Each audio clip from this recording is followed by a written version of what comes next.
Sa bawat lugar at tinitirahan natin, may kwento.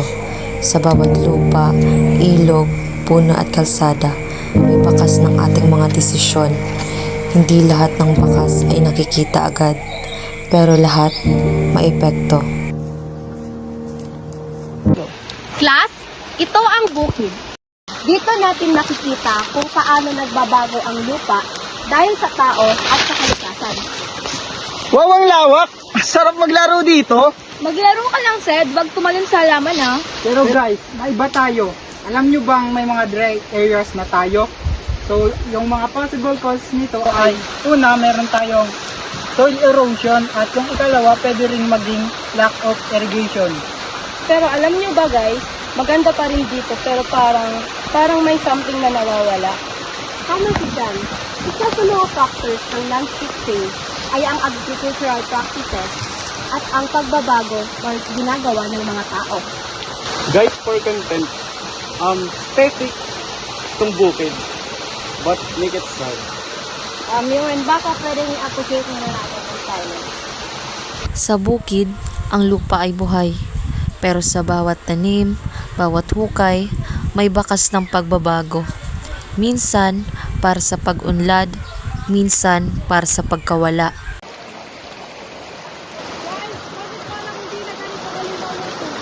Probably dahil sa waste disposal nearby community. May plastic dito marami. Ang ilog natin basura pero express, ha? Pero alam nyo, siguro dahil ito ang ganda ng ilog dito. Mga factor ng landscape change ay ang tinatawag natin pollution. Maraming uri ng pollution. Isa na rito ang water pollution, air pollution, and land pollution. Kung ano man ang ginagawa natin sa kalikasan, mapamabuti man o masama, ay ito ay babalik sa atin. Parang ang unfair! Tayo ang nagiging ng damage! Dapat may gawin tayo! Ayusin, di ba? Save the river. Land strengthens to guide. Hindi lang basta to, kailangan din ng action. Habang naglalakad kami upang humanap ng tataniman, napapansin namin yung mga bagay na dati hindi talaga namin pinapansin. Dati, puro saya lang, takbuhan sa bukid, tawanan sa tabing ilog, walang iniisip kundi kung paano maging masaya. Pero ngayon, marami ng kulang. Ang ganda, kailangan kong i-drawing ko habang buo pa. Habang buo pa? Oo, kasi alam nyo ba, nagkakaroon tayo ng deforestation. Yung deforestation ay patuloy na pagsipol ng mga puno at pagkasira ng ecosystem. So, para mabawasan natin ito, kailangan natin magtanim ng maraming puno. Tama. Isa sa major factors ng landscape ay deforestation. Pero alam nyo ba, parang maraming kulang pag maraming puno ang nawawala. Dati dito parang may po, pero ngayon parang Hindi lang nature ang apektado, pati tayo. pag-ibig namin ba dito, Habang yumuyuko kami para mamulot ng basura, habang hinuhukay ang lupa para magtanim ng bagong puno, doon namin mas nararamdaman ang bigat at ang pag-asa. Dati, akala namin maliit lang ang epekto ng isang perasong kalat, isang plastik, isang bote, isang tapon ng walang pakialam. Pero ngayon, habang isa-isa namin silang pinupulot, parang isa-isa ring bumabalik ang mga pagkukulang namin. Ang bukid na dati namin tinatakbuhan, ngayon may halong kalat at kapabayaan. Ang ilog na minsang naging saksi sa saya, ngayon humingi ng tulong.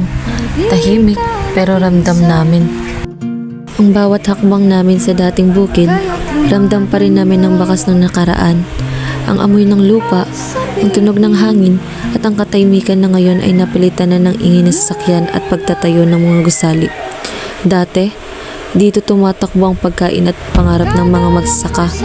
Pero ngayon, sementado na ang lupa at unti-unti nang nawawala ang koneksyon natin sa kalikasan. Habang umuulan ng lugar, tanong namin, may naiiwan pa bang balanse? O tuluyan na bang nabura ang tunay na halaga ng kapaligiran? Sa huling sandali ng ating kwento, naiwan ang bakas ng pagbabago. Hindi lang sa lupa, kundi sa puso ng bawat tao. Mula sa dating tuyot at napabayaan na kapaligiran, Unti-unting sumibol ang pag-asa sa bawat pula ng aming itinanim. Dito namin napatunayan na ang maliit na aksyon tulad ng pagtanim ay may malaking epekto para sa kinabukasan namin.